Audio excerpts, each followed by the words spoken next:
We'll get started here. So hi everyone, my name is Garrett Williams. This talk is the versatile game developer understanding your value as a generalist. Like I mentioned earlier, this is a QR code and it'll appear on some of the title slides as well. If you want to scan that, that's just a copy of all the slides. So if you want to go back and reference anything later, feel free to start taking pictures. Or if you just want to take the QR codes, get the slides now, and then head to another talk, feel free. There's some other ones going on. And if I wasn't presenting, I'd be going to some of them. These are lists of other talks going on. Feel free to leave. I'm not going to be offended if anyone steps out or anything. Do what we're supposed to do. All right, so quickly going over what I'm talking about today. First, who I am, talk about a little bit of the work I do. We'll talk about what a generalist is and try to define it. And I say try because it's, in my experience, very hard to define what a generalist is. We'll talk about my life and experience as a generalist, kind of my daily workflow, kind of different things I do. And with that, the lessons learned. I'll talk about some of the tools I use, some of the tips I've learned to help me along my journey. We're going to answer, at least attempt to answer, should you be a generalist? And finally, some closing thoughts. So Paxton did this yesterday for his talk yesterday. I like this kind of showing up front, what we're going to be learning. So a couple key takeaways. So working in academia and research is different than industry. And what you traditionally see in the game industry, how you kind of do it in academia and research is a little bit different. Generalist versus specialist, it's not a black and white thing. You're not a generalist, you're not a specialist. There's a whole spectrum, so you can be kind of anywhere in between that. As a generalist, no day is the same, and you can decide for yourself if that's good or bad. If you're someone like myself who likes doing new things and not liking to do the same thing over and over again, it's great to be a generalist, but probably as the older I get, I'll probably not like that aspect, so we'll see what happens. As a generalist, it's important to save time and be organized because you'll probably be balancing a lot of different projects, different types of tasks. Having some sort of organization is very important, not only for getting stuff done, but getting stuff done in a timely manner. So here, don't be a pure generalist or a specialist, be somewhere in between. Again, I'll talk about kind of the spectrum of generalist and specialist, where they each kind of have their own pros and cons, which I'll go over.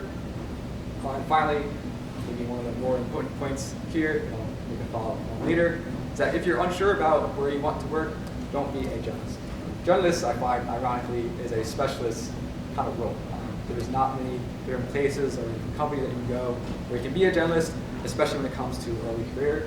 Like myself, it's not often that a lot of people want someone who's just okay at a lot of things. They normally want someone who's really good at one or two particular things. But I'll kind of talk about where you can maybe find a place as a generalist. All right, first I'll talk about a little bit about who I am. So here's just a bunch of different pictures of me. This is real of me. As you can see, I love different cool tech, sci-fi, I do martial arts. It's a big part of my life as well. I also love Taylor Swift. Quite early in my Speak Now era as we speak. And also, I'm pretty easygoing. I just kind of want this to be a little bit chill. Don't feel free to. I'm not a very uptight kind of person. Pretty easygoing. So more about who I am. So I'm Garrett Williams. I'm a VR research engineer at a college in New Jersey called Rowan University. I work under the research center called Maverick, which is Machine, Artificial Intelligence, and Virtual Reality Center. And I do the virtual reality part, work on Dr. Boynaya, Dr. Cakes, and Professor Ullman. I'm also a part-time master's student in electrical and computer engineering. I did my undergrad also around in the same major. I graduated last May. I'm back as a part-time master's student. And I'll be honest, I've been slacking kind of recently. I do my own personal game development, my own indie games, and doing YouTube videos like devlogs. Just to be clear, I'm not making any money off of that. It's just a very hobbyist thing right now. I'm liking to explore kind of my own interest in that.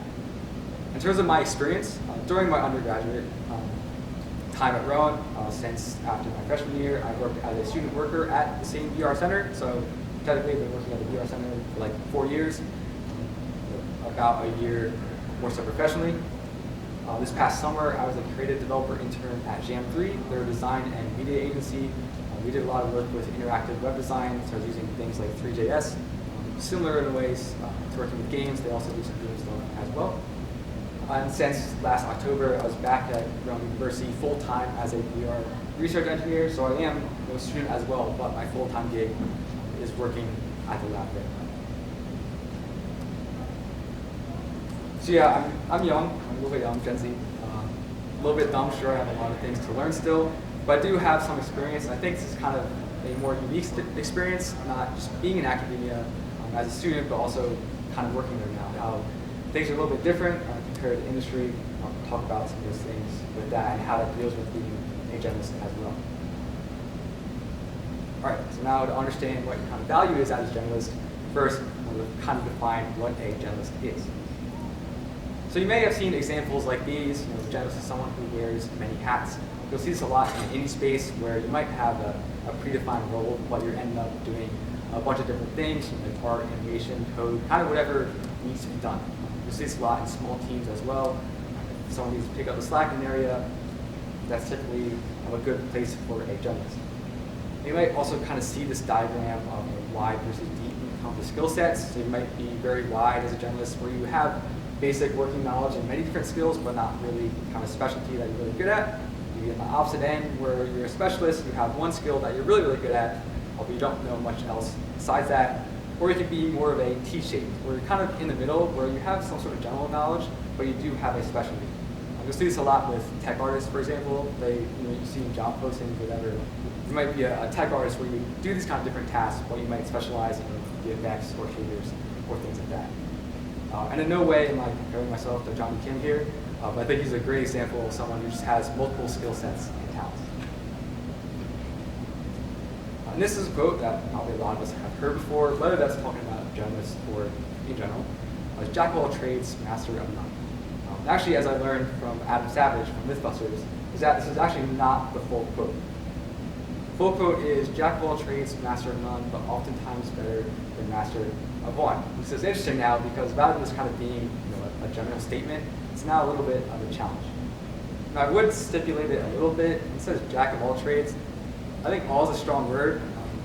Whenever you say in the frame of games, for example, I think it's very hard to call yourself a jack of all trades saying that you know at least somewhat animation, art, VFX, things like that. I think it's kind of hard to say that you have a working knowledge of everything. Maybe as the older you get, sure. But I think it's hard to say all. And also, master of none, at least in my experience too, that I think it's very hard to be like an equal footing on every skill. You're probably not as good as you are in code, animation, art, all these different disciplines the same. So there's probably some sort of specialization you have, whether it's slightly better, a lot better. You might not be a master yet, but there's usually something that sticks out above the rest. And so if I were to rephrase this quote, I'd say a generalist is oftentimes better than a specialist. But is being a generalist better than being a specialist? Well, it's a little bit complicated. In some cases it's true, in some cases it's false, and that's kind of what I'm going to talk about today. But if I'm being honest, for most people, probably not. Especially if you're early in your career, it's probably not the best idea to just get somewhat decent at a lot of things. Companies normally aren't looking for that, but in some cases they are. So now I'm going to just kind of give a few examples of these different fictitious people and the different skill sets. So we have this guy here. He's really good at 3D modeling. He has a lot of points in there, but nothing else. In the other categories, this is definitely a specialist in 3D modeling. Another person here, she's got good skills in music, but also a little bit of skills in sound effects. Still a specialist, but also with an adjacent skill. This can also be very valuable, because rather than being so focused on one thing, it gives you a little bit of a broader audience, but it also happens to be a skill that's kind of adjacent to your main skill. So if you're good at music, having some sound effects experience is probably also going to help you kind of with each other. This person here, they're very generalist. They have kind of a wide range of different skills in a lot of different areas, but it's very basic level. This is a generalist. They're a low skill generalist, probably unemployed too, if you want to throw it in there. But there potentially is a place for this kind of role. We have another example here, kind of more that T-shaped skill set where you have a specialty in coding, but you still have general knowledge in other areas. This is a generalist with a specialty. And if you think about generalist and specialist as being kind of polar opposites and just one or the other, this is kind of contradictory. So I like to think of generalists and specialists as kind of a spectrum. So I think a lot of people tend to be more so the specialist route, and I agree with that. I think most people comes to getting a job should be specialists, but there is places for a generalist. But I also do think it's, I don't think it's necessarily the best thing to be just a pure specialist where you're just good at like character creation in your mind or something. But it's also not good to be a generalist where you've used every game under the sun. What skills you really have, you just have a basic knowledge. And so with that, I like to say that a generalist is not a not specialist, meaning that you can be a generalist and not have a specialty. You can be a specialist and not be very generalized, but you can also be somewhere in the middle. You can be a generalist but have maybe animation is kind of your strong suit, but you still have a good knowledge of other stuff. You can also be a specialist who's really, really good at VFX, but you also dabble a little bit with some code. So what is a generalist? Don't really know. It kind of goes to your own definition. And this is what it says on my business card. It says Unity 3D generalist specializing in VR, which is maybe a little bit contradictory, a little bit weird of definition. But a definition I like from Merriam-Webster is a generalist is one whose skills, interests, or habits are varied or unspecialized. Now this does have specialized definition, but I do like this because it includes skills, interests, and habits, because it might just be naturally what you're good at, what you like learning, but also in a job and personal setting, what you like to do and what you like to learn. All right, now we're going to talk a little bit about my experience as a generalist, kind of the different things I do for work. So again, just to iterate, so I work in academia. I am a student. I work for a school, but it's not like a traditional school thing. I'm actually like an employee of the university working in VR. And academia and industry are not the same in terms of structure and teams and funding and things like that. A lot of the products are usually shorter term and they're varied. Mostly so at kind of the prototyping stage. It might be a faculty member who wants to kind of seek a certain grant. They're getting funding for an idea they have.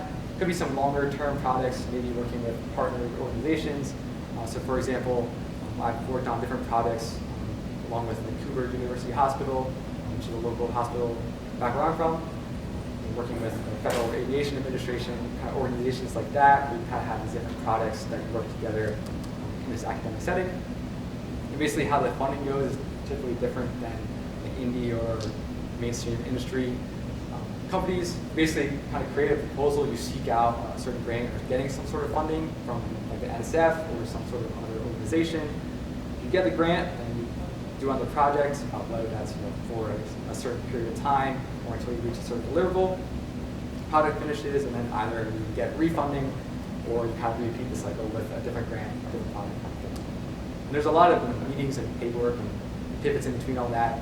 But this is just kind of give you a good idea of kind of how academia is and how it's not so clear cut.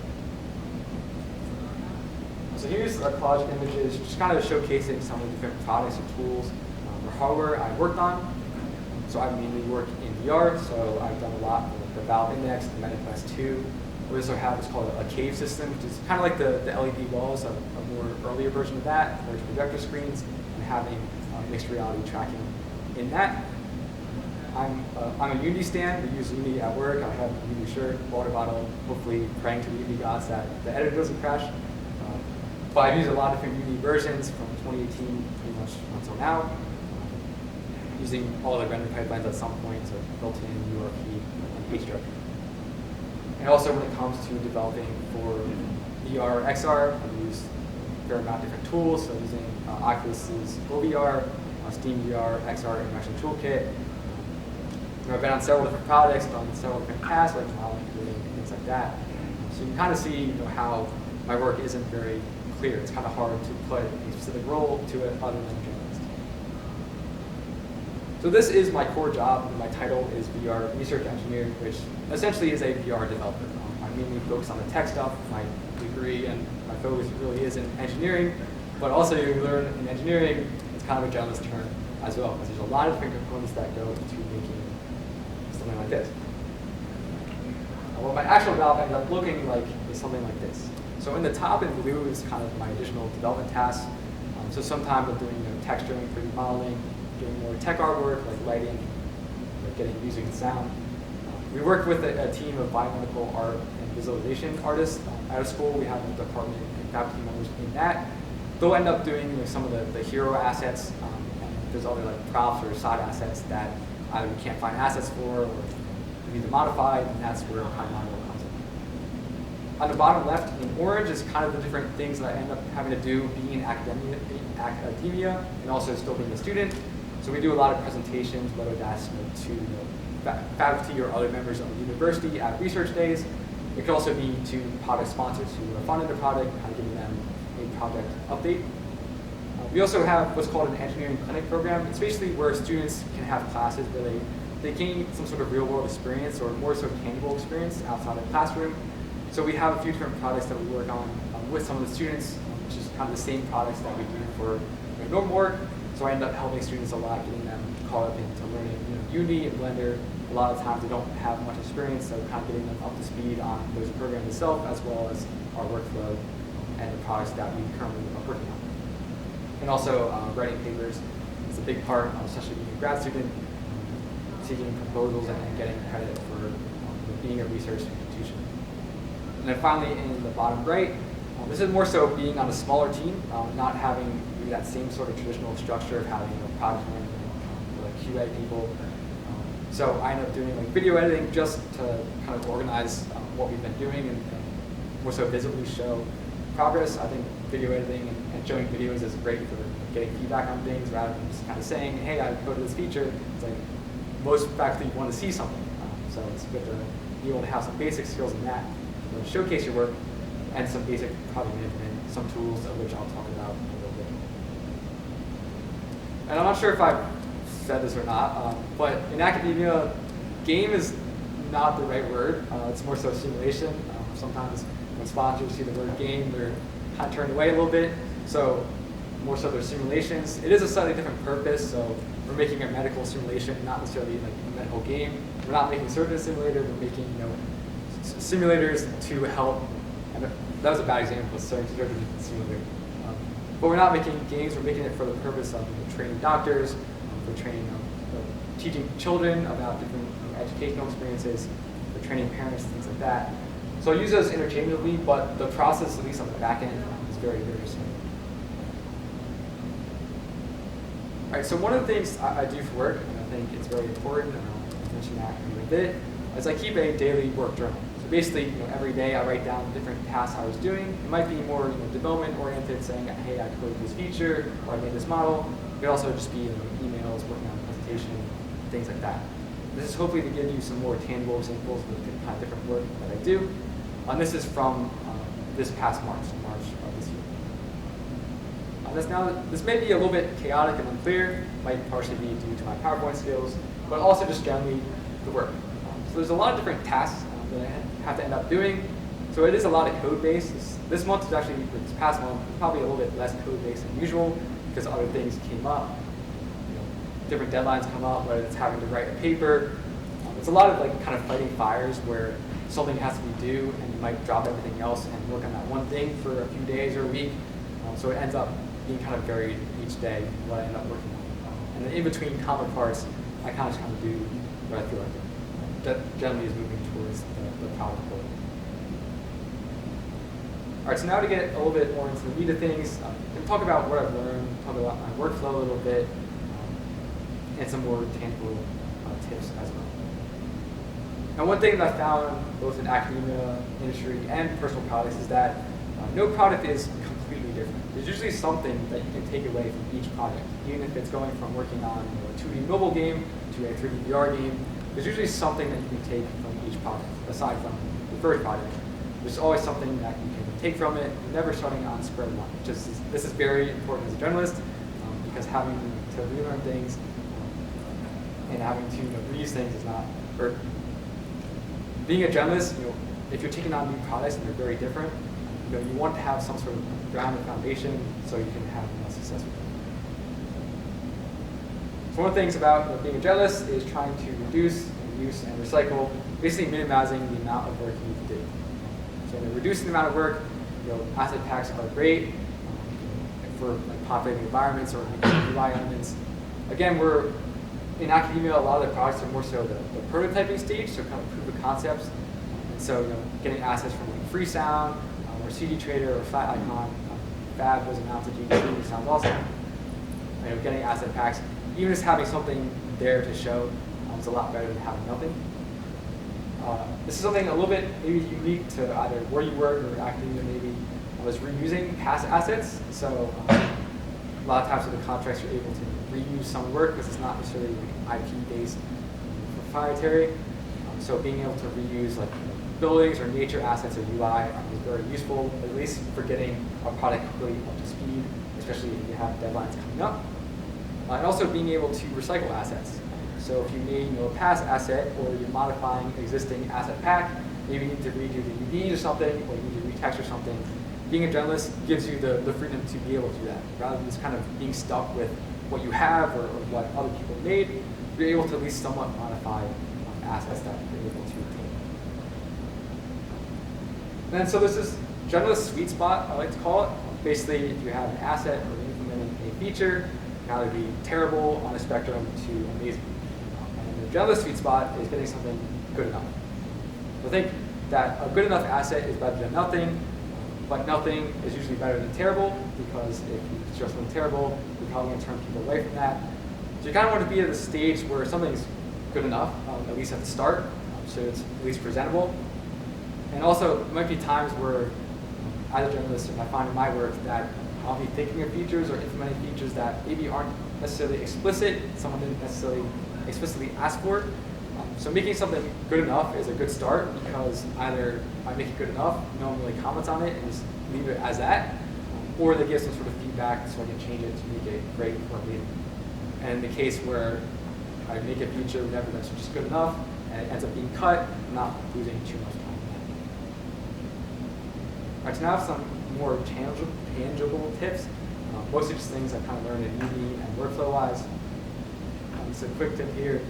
When I'm working with like UI elements, for example, or even just general models, if you make the thing grayscale rather than the explicit colors for doing like UI, for example, I just end up changing the color in Uni instead to use programmatically as well. So rather than needing a bunch of separate assets for doing UI models with different variations, instead use the power of like a game engine like Unity or Unreal to change it inside of there, just to make your workflow a little bit easier, also when it comes to iterating on those assets. Also, I found something that's useful a lot in my work and working with other people. I was having some sort of form of data management and recording data. So a lot of times when we're doing simulations, one of the ways the product sponsors want to test how the simulations work and how they fare is getting some sort of data from the user. This might be how long it took them to do a certain task. It might be their percentage score or whatever. And it might not be the optimal way, but I found that Google Sheets and Google Forms integration is a nice way and an easy, accessible way to kind of get data from Uni to the Google Sheets, but also the other way around Uni to as well. Just if you do some sort of integration like this, just be careful about permission with school work accounts. Sometimes it doesn't work out too well. And now talking a little bit about my workflow, I want to give some sort of layout of my generalist toolbox, the different tools and programs that I use that hopefully can help anyone. Maybe a few of them will. It's not necessarily specific to a certain program, it's just my general workflow. So for my to-do list, I love Trello. I use Trello for work. Personally, I have a bunch of different boards just to make myself organized overall, but also for specific projects. So I mainly divide it up into 4 different categories. So I have daily, weekly, monthly plus, so monthly or way in the future, and then deadlines. I find that with calendars, I don't look too far in advance. So if there's some sort of like deadline 3 months from now that's going to take a month's worth of work, I don't want to see that the last week that's before it's due. So I like to have everything kind of clear in front of me to be able to see what needs to be done anyway. Again, like I mentioned before, I have a daily work journal. So this can be good for a variety of reasons. A fair amount of the days I'm working on multiple different products at once, so I might be working on one feature in one product and then making an asset for another. So I think it's good just for my personal organization to know what I did in what days. Also, when it comes to doing product updates, so if a faculty member or someone asks, like, hey, what did you do this past week? A lot of times I don't remember because I'm doing a variety of different things.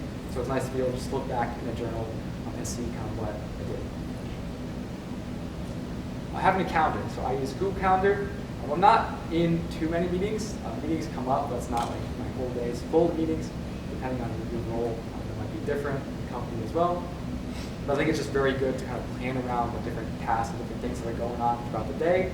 Development is kind of the thing that ends up squeezing in between the other things. So if I have a presentation I have to give or I have an event to go to for another reason, I want to be able to fit other things around that.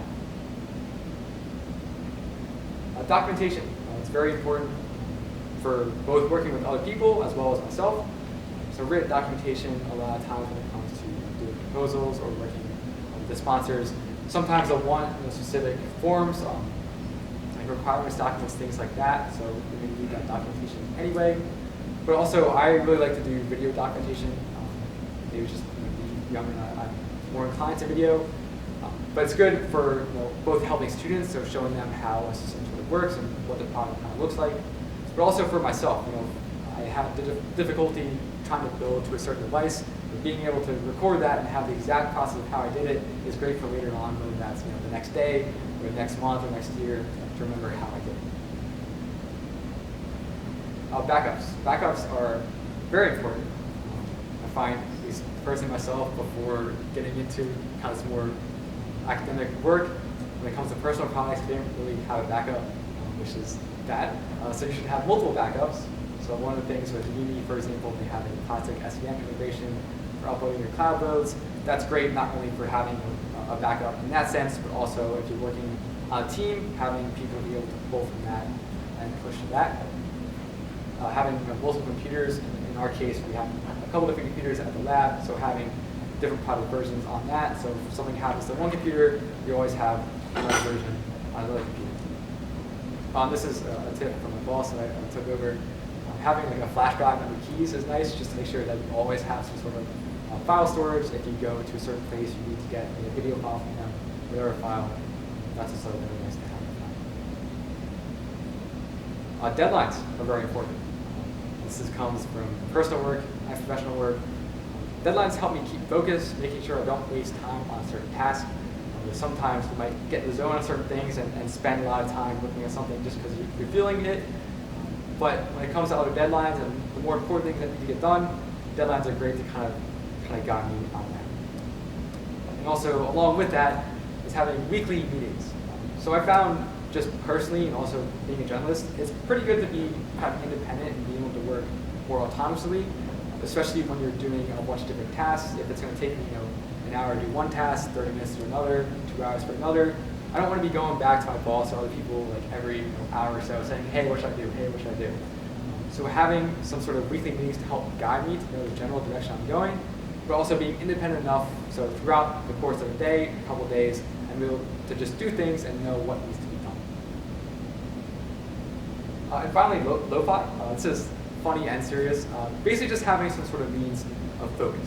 When it comes to bigger development tasks and making a larger system or coding some sort of backend system that's going to take me a couple hours, maybe a whole day, I want to be able to just put myself in a zone and be able to focus on that. One of the things about being a generalist is that sometimes bouncing around with different tasks, that's great when you do that, but when you have to focus on one thing, it's sometimes hard. And also when you throw in, like I had the different meetings and different things that come up with working with students or different faculty, having this in combination with your calendar and your deadlines helps you to kind of plan around different things that are going on and being able to focus on different tasks whenever it's an optimal time for that.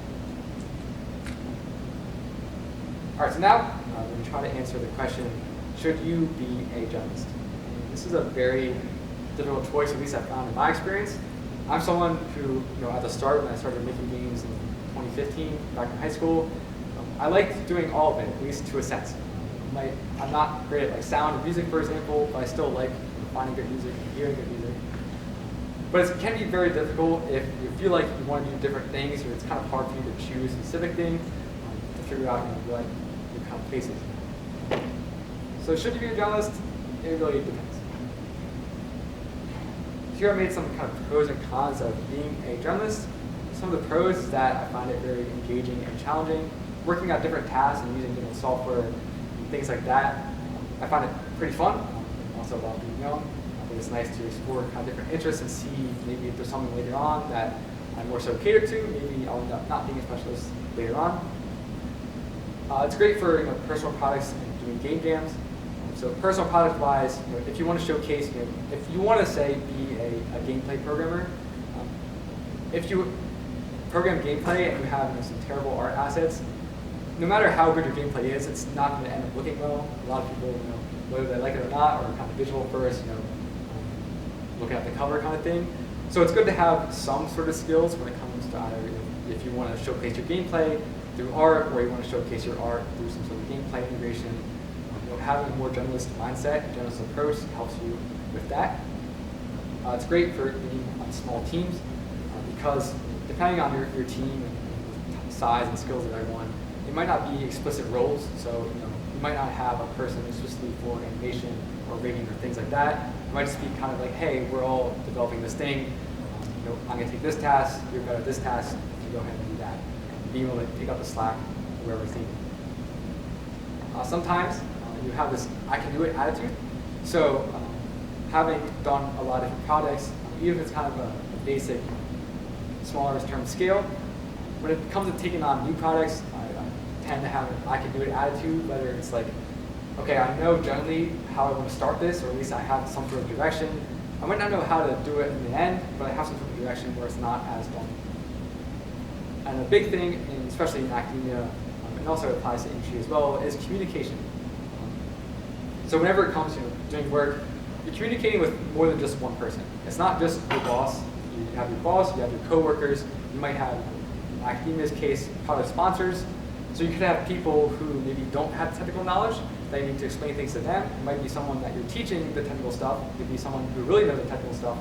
Or it could be someone who doesn't know the technical stuff at all and just kind of wants to know the bigger picture of what you're doing. So that's great to be a journalist for that, to be able to kind of explain things as a whole. Now, some of the cons of a journalist. You're not good at anything, at least when it comes early on, because you're kind of dabbling in different areas. You're not really proficient in anything. And this isn't necessarily the greatest, depending on what you want to do career-wise and where you work. It's also very hard to keep up on new things. For example, I like Substance Painter, but I only use it maybe every couple months or so to texture a random asset. And a lot of times, I want to learn new things about Substance Painter. I know there's better ways probably to do things, but in terms of speed, and probably the reason why I'm in Substance Painter is to get something done quickly. So it's probably not the best idea to kind of spend a lot of time learning how to do something better. If I already know how to do something, even if it's just kind of a blunt and dirty way of doing it, sometimes it's kind of hard to keep up on new things with that. Being a journalist isn't necessarily great for larger teams. Again, we can talk about these larger companies aren't looking for someone to be okay at everything.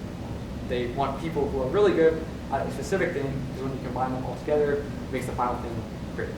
So being a journalist, probably not a lot of bigger companies looking for that. Now, I did say I have the I can do it attitude, but also sometimes it's the can I do it attitude, where if I get kind of a bigger task or like a bigger system to make, I'm kind of like, okay, I might have an idea how to start, but I don't know much more than that. For my case, if it's something like, if some product comes in to do like multiplayer, I have no clue how to do that. That's very scary to me. But if I was someone more specialized, either in programming or multiplayer programming, then I'd be more optimal. And finally, a really big thing as well is understanding what your selling point is and kind of what your portfolio looks like. I do not recommend that you put on your portfolio saying I'm a generalist in games, especially if you're early career.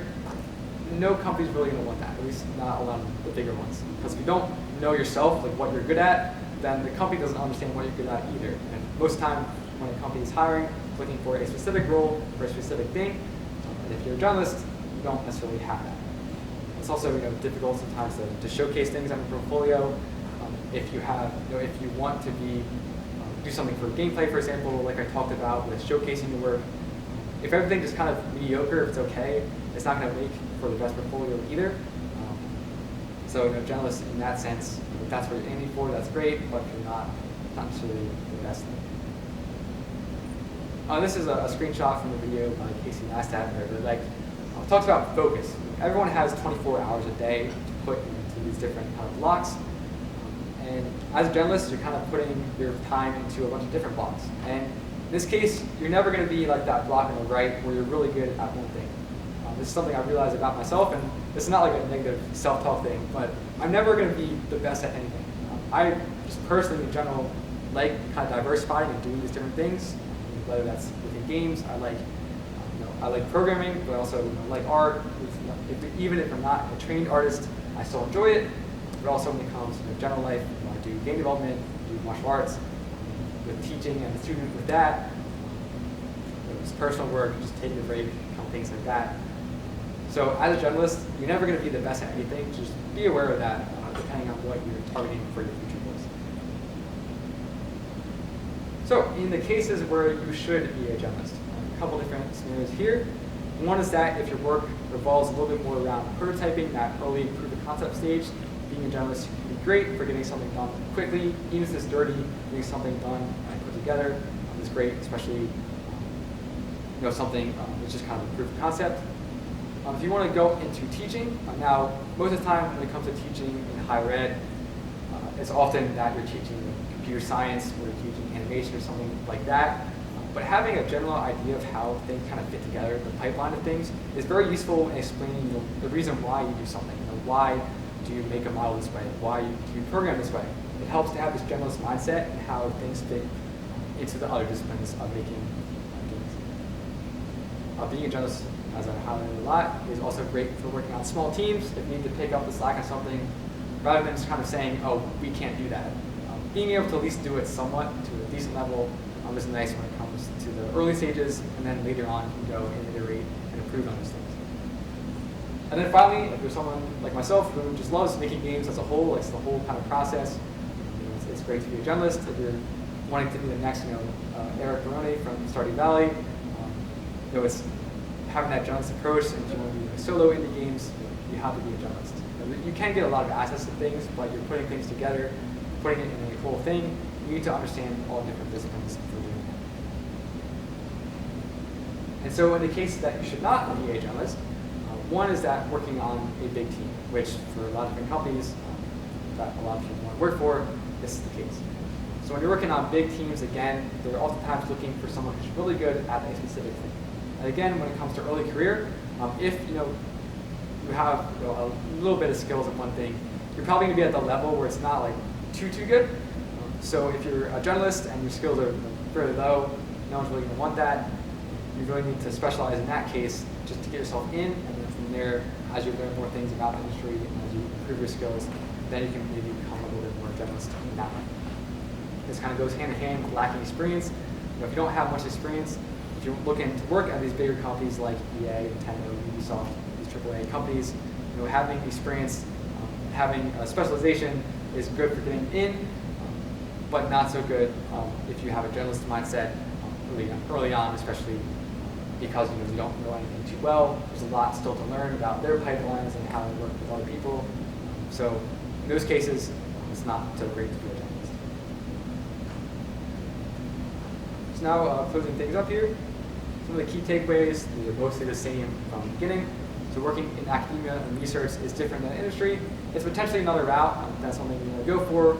I don't see too many jobs in it. I think my job is a little bit unique and not very common.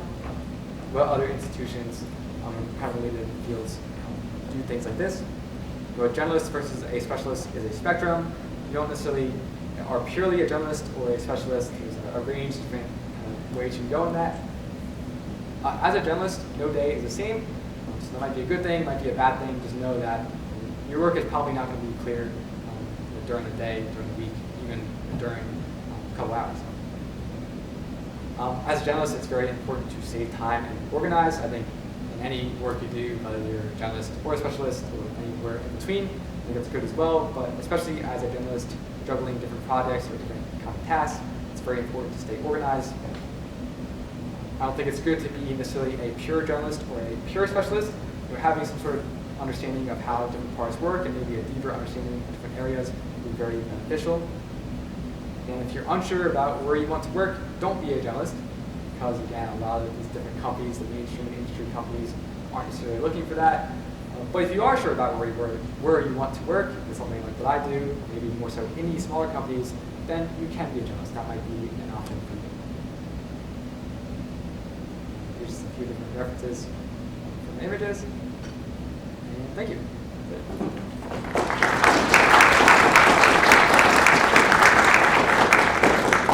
We'll take any questions. Go. Yeah, you mentioned that if you don't know what you want to go into, don't be a generalist. So can you talk about how you could specialize if you don't know what you want to go into? Sure. Yeah. So the question was about if you're early on, you don't necessarily know what you want to do. I said, don't be a generalist. If you don't know what you want to do, kind of figuring out what you want to do. So I think a big thing, and this might be ironic, but just kind of making your own products and kind of experiencing the whole thing, allowing you to figure out kind of what you like. I think it's one of the biggest things is that my first experience into working with games, just making my own game products. A lot of times they're very small, but I was covering many different aspects. And then from there, I figured out that I do like coding the most, and I'm probably most technically inclined.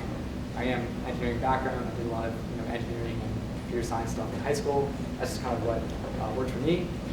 But I think if you don't want to necessarily know what you want to do yet, I think it's best to kind of explore what you can. But also, you might necessarily have to bite the bullet and pick a specialty, even if it's not like the thing you love the most. If it's something that maybe you're somewhat good at and you're somewhat interested in it, finding a place and focusing on that at least at the start, and either from there if you need to pivot later on. Once you get into the industry, or if you really figure out what you want to do later on, then you can go for that. In the back, yeah. So versatility within your as a generalist, being versatile is what you're projecting. Right. Yeah, just saying, like having that ability to just kind of do different tasks. Like I mentioned, where sometimes when you get a project, you might not necessarily have working with artists or working with other people or being able to get certain assets. Just having that freedom to be able to do certain things, I think it's very nice. Just not, I really don't like just personally and work-wise to say like, hey, I can't do this. Now the product is stopped or something's halted. Just being able to pick something up, at least get started on something, can always be iterated on. Just being able to have that flexibility, I think, and versatility is very nice in my experience. So if you're a generalist, but you have a specialty you can rely on, but you need a job, should you try to specialize in that and maybe become a generalist in the future if you want to branch out? Right. Yeah. So the question was asking about you want to be a generalist, but you have a specialty, kind of figuring out when it comes to applying to jobs and things like that. Yeah, I think it's good, especially early career, and depending on the job role itself, seeing what the job role entails and looking at all the requirements of that and thinking towards that. But I think having a generalist understanding helps you when it comes to working with other team members. Also, another like a company example I didn't really mention, ILM has recently been a big one that actually has a generalist department. Has some great YouTube videos about it. Now, ILM is a weird case because ILM takes the best of the best anyway. So being a generalist in that is like the best of the best of the best. So it's probably not going to be an early career in that environment. But yeah, I think getting your way in, if you want to get into bigger companies that are looking for a more specialist role, you can still be a generalist, but maybe focus on that one or two things that you're really good at. Use that to kind of get yourself in and then build off around that in the future. Thanks. I'll go to the back corner. We'll go to the left and then right. As a journalist, what's the best way to maximize your time, efficiently, time to work on something? Sure. Yeah. So the question was, as a journalist, what's the best way to maximize your time, stay efficient? A lot of the organization tools I mentioned, I think it might sound cliche is not the word, but sometimes planning things and spending the time to really plan things out, even if that's taken away from the development itself, is very important. Like I talked about, I work on several different projects at a time, sometimes within a day, working on different things, and just being able to kind of go to my Trello list or look at the product goals and being able to say, like, okay, I know these things need to be done, having that planned out accordingly is very useful. So yeah, I think just, personal organization and project management is key, regardless if you're a specialist or a generalist. Just keeping yourself organized and really understanding what you need to do. Again, it might seem it's sometimes counterintuitive to spend like an hour every day just planning things ahead rather than working on stuff. But I think it's very important when it comes to longer term or different things come up as well. then we'll go to the right. Yeah. So, would you be considered a generalist if you want to learn different types of code, or would that be a specialist? So, I imagine you're in C#, C++. That's technically looking pretty easy on hands, on real. Right. Good question. Yeah. So he asked about if you know like C# and C++, or you're generalist or specialist. With that, that's a good question. I mean, yeah, I guess it depends on your frame of reference, because I guess you're a specialist in programming, but a generalist in programming languages, however you say it. And I think early on, and depending on what you're targeting, say, for example, I think you could say you're good at C# and C++, but you're primarily working on Real. So at least you kind of have some more sort of guidance towards that. That might help you later on with having that wide range of programming experience. It might help when it comes to like different data structures, things like that. Just having a general understanding when it comes to maybe working with proprietary engines at companies, if they use kind of different software. That was one of the things about when I got my internship that I was being asked about, is that 3JS was the language and the thing we used mainly there. I didn't know anything about that before that. I knew barely anything about development, but I showed at least with my range of game experience that I know how to learn these different tools. Just being able to show that is valuable as well. Just kind of showing that you know how to learn, and just having that range of experience to be able to learn new things, I think is very important. On the discussion of versatility, is it better to be able to learn new languages, or is it better just to be set in one? I would say, I guess earlier on, it's probably better to target one, just in terms of learning things and making sure you have a good foundation. This is maybe one of the problems of me, at least before going into college, is that I was very self-taught. That was how I kind of got into things, and then I learned from YouTube tutorials, things like that. And so my basis for coding, I didn't do too many like set out courses and things. So I kind of just learned what I needed to learn. I was like, okay, I want to make a tower defense game. So I learned how this guy made a tower defense game. He might not be the best programmer, but this is how he did it. And now I take it up, that's how he did it. And then when I came into working in academia, and my boss is much smarter than me, for example, and I was doing some of the things, he was like, why are you doing that? Because it's not the greatest way. So I think early on when it comes to learning languages, picking one that's kind of like your North Star to go for, I think is great for building a foundation. And then when it comes to branching off, you want to do other languages, then kind of being able to take the learning process and kind of different coding structures, things like that, from the one language you're good at, being able to branch off of that, I think is useful.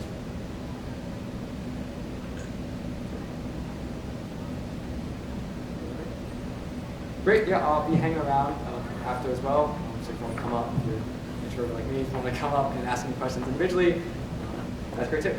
Thank you all so much for coming.